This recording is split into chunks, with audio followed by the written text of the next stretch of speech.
Hello everyone, I welcome you all to my channel called study portal. Study portal में आपका स्वागत है। My name is Shivam. I hope you all must be fine. Friends, आज के इस video में हम वोकेबुलरी का पार्ट 28 कवर करने वाले हैं। इसके अलावा अगर आप मेरे प्रीवियस 27 पार्ट्स देखना चाहते हैं वोकेबुलरी के, तो आप यूट्यूब पर vocabulary by Shivam Tiwari type करके उन्हें फाइंड कर सकते हैं। So this video is going to be very helpful in various sorts of examination like SSC, IBPS and UPSC. And you can also use these words with your friends and relatives. So there will be 10 words and I will tell you few antonyms and few synonyms of each word. So ultimately it will become a collection of 50 words. So friends, without being delayed, let's begin the video. हमारा पहला word है dignified. Dignified का मतलब होता है कोई ऐसा person जो बहुत ज़्यादा प्रतिष्ठित है, सम्मानित है, ऑनर्ड है या ऑगस्ट है। अगस्त का मतलब एक महीना भी होता है, अगस्त का महीना आ गया, लेकिन अगस्त को एक अगस्त पर्सन भी हो सकता है।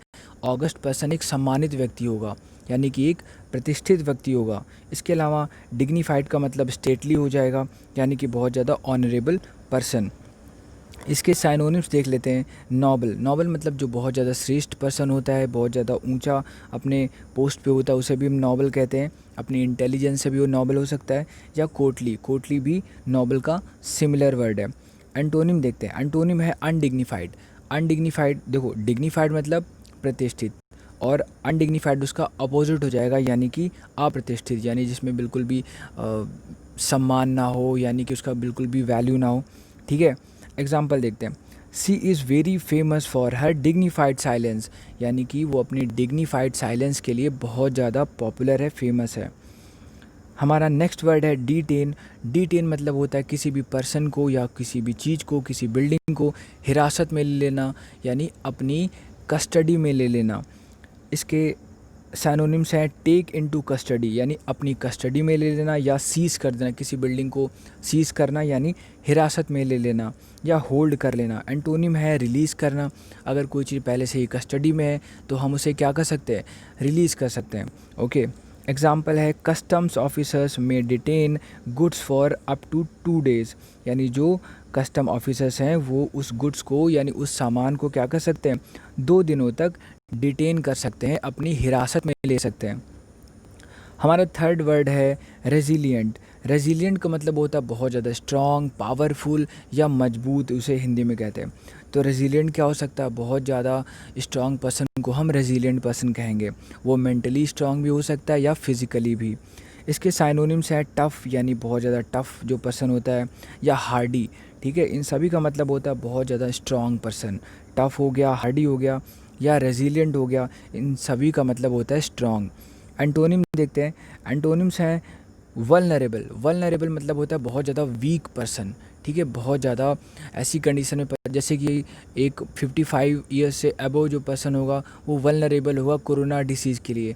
ठीक है, या 10 साल से कम उम्र का बच्चा वो वल्नरेबल होगा कोरोना डिसीज़ के सामने। ठीक है, बाकी के लोग वल्नरेबल नहीं होंगे, यानी कि बाकी के लोग वीक नहीं होंगे। तो यहाँ वल्नरेबल का मतलब हो जाएगा कि बहुत ही वीक पर्सन या वीक एक सिचुएशन भी हो सकती है। इसके अलावा इसका एग्जांपल देखते हैं। Babies are generally far more resilient than new parents realise. जो नए नए पेरेंट्स बनते हैं उनको लगता है उनका बेबी बहुत ज़्यादा वीक है, वल्नरेबल है, लेकिन वो कहीं ज़्यादा रेजिलिएंट होते हैं, यानी पावरफुल होते हैं। हमारा फोर्थ वर्ड है एडेयर। एडेयर का मतलब होता है किसी भी चीज़ का पालन करना, उन्हें ओबे करना। ठीक है, या उस बात पे स्टिक हो जाना, यानी चिपक जाना, जो बात कह दी जाए उसे मानना या करना। ठीक है, उसका अनुपालन करना। इसके साइनोनिम्स हैं कंप्लाई विद। कंप्लाई विद मतलब भी होता है उस बात का अनुसरण करना, बात को ओबे करना। ठीक है, या स्टैंड बाय। स्टैंड बाय का मतलब भी होता है किसी चीज़ को फॉलो करना या उसे मानना। ठीक है, तो अधेर मतलब हो जाएगा किसी भी बात का या किसी भी आदेश का पालन करना। इसके अलावा इसका एंटोनिम है फ्लाउट। फ्लाउट मतलब होता है पालन ना करना, यानी उसे धोखा दे देना। एग्जाम्पल देखते हैं। It is wise to adhere to the rules of your parents, यानी कि जो तुम्हारे पेरेंट्स के रूल्स हैं उनको मानना एक वाइज डिसीज़न है, यानी एक बुद्धिमानी भरा डिसीज़न है। हमारा फिफ्थ वर्ड है सीज़र। सीज़र मतलब होता है किसी भी चीज़ को कैप्चर कर लेना, उसको उसका अधिग्रहण कर लेना, अपने अंडर में ले लेना, वो उसको कहते हैं सीज़र। तो सीज़र वर्ड बना है सीज से, यानी किसी भी चीज़ को जब हम सीज करते हैं तो हम अपने कंट्रोल में ले लेते हैं, उसकी फ्रीडम को हम क्या कर लेते हैं, डिटेन कर लेते हैं। तो वो वर्ड सीज़र सीज से ही बना है। तो सीज़र मतलब किसी भी चीज़ को कैप्चर करना। इसके साइनोनिम्स हैं ऑक्यूपेशन। ऑक्यूपेशन क्या होता है, अगर आप किसी जगह को घेर लेते हैं तो आप उसे ऑक्यूपाई कर लेते हैं, यानी वो होता है ऑक्यूपेशन। ठीक है, जैसे कि कुछ जो गुंडे हो गए वो बैंक चले गए, वहाँ पे उन्होंने बैंक को क्या कर लिया, ऑक्यूपाई कर लिया। ठीक है, इसके अलावा टेक ओवर। टेक ओवर का मतलब भी होता है कि अपने अंडर में कोई भी सिचुएशन को ले लेना।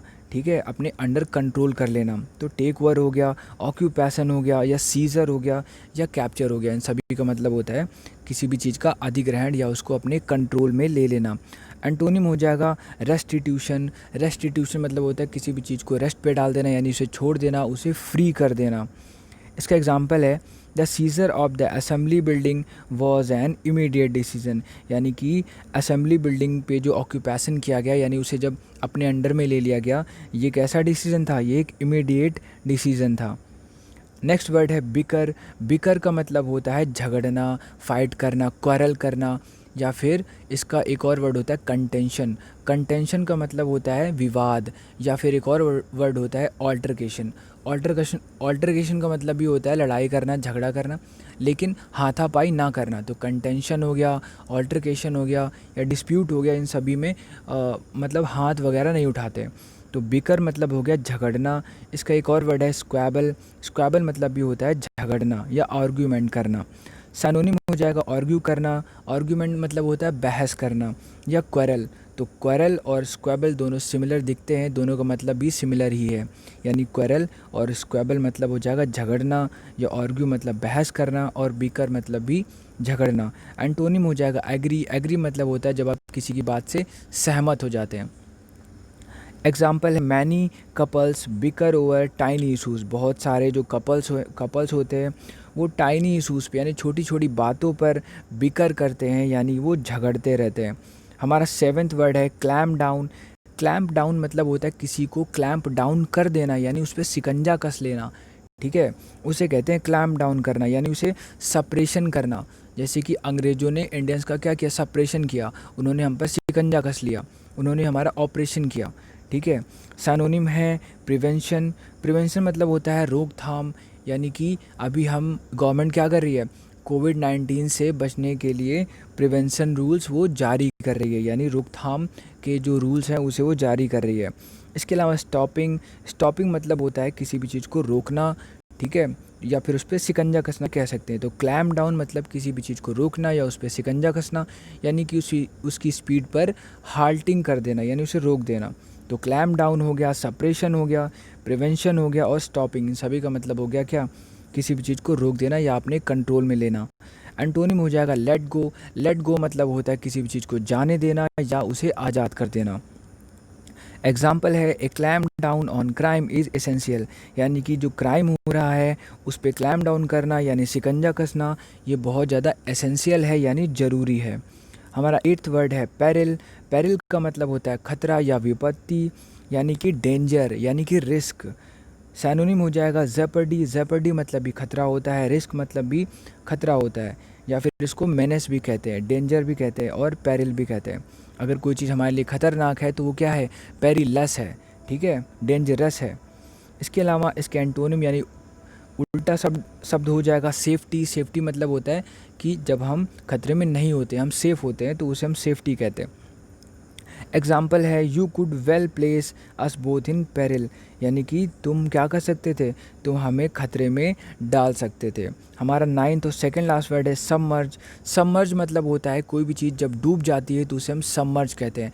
मोस्टली सबमर्ज हम यूज़ करते हैं जब कोई बड़ा पानी का जहाज़ या बोट समंदर में या नदी में डूब जाता है, तो वो क्या हो जाता है, सबमर्ज हो जाता है। जबकि जो डाइव वर्ड है, डाइव हम लगाते हैं जब कोई इंसान डूबता है तो वो हम कहते हैं डाइव करता है। ठीक है, तो सबमर्ज मतलब होता है डूब जाना, डाइव मतलब भी होता है डूब जाना। जबकि इसके सिनोनिम्स हैं सिंक। सिंक मतलब भी क्या होता है, डूब जाना। अगर आप पानी में सुई डालेंगे तो वो क्या हो जाएगी, नीचे चली जाएगी, डूब जाएगी, यानी वो सिंक कर जाएगी। ओके, इसके अलावा प्लंज वर्ड भी सेम है। प्लंज मतलब भी होता है डूब जाना, ठीक है। या सिंक मतलब भी डूब जाना, और सबमर्ज और डाई इन सभी का मतलब होता है कि डूब जाना। इसके अलावा इसका एंटोनिम वर्ड है सरफेस। सरफेस होता है जब कोई चीज़ पानी से सतह पर आ जाए तो वो सरफेस हो जाती है, ठीक है। इसके अलावा एग्जांपल देखते हैं, the U boat had time to submerge, यानी जो यू बोट थी उसके पास काफ़ी टाइम था सबमर्ज होने के लिए, यानी डूब जाने के लिए। हमारा फाइनल वर्ड है आज का हार्बर। हार्बर मतलब होता है जैसे कि कोई चोर भाग जाए या आपका कोई फ्रेंड है, उसने कोई क्राइम कर दिया और अभी वो आपके पास आ गया पुलिस से बचने के लिए, तो आपने उसे शरण दे दी, शेल्टर दे दिया, तो आपने उसे क्या किया, हार्बर दे दिया, ठीक है। तो हार्बर करना यानी किसी को शरण दे देना, यानी उसे शेल्टर दे देना। इसके सिनोनिम्स हैं कंसील। कंसील मतलब होता है किसी को छुपाना, यानी कोई सीक्रेट को छुपाना, या फिर कोई आपका दोस्त है क्राइम करके आया, आपने उसे घर में कंसील कर लिया या उसे हाइड कर लिया, ठीक है। एंटोनिम हो जाएगा हैंड ओवर। हैंड ओवर मतलब होता है किसी भी चीज़ को किसी दूसरे के हवाले कर देना, उसे सौंप देना, उसको कहते हैं हैंड ओवर। एग्जाम्पल देखते हैं, he was suspected of harbouring an escaped prisoner, यानी कि वो संदेहजनक है, उस पर संदेह हो रहा है क्योंकि उसने क्या किया है, एक कैदी को, जो भागा हुआ कैदी है उसको उसने हार्बर किया है, यानी उसे शरण दे दी है। So this was the end of the video. Thank you so much for watching my videos. Thank you so much. So please like the video and subscribe to channel. Thank you so much.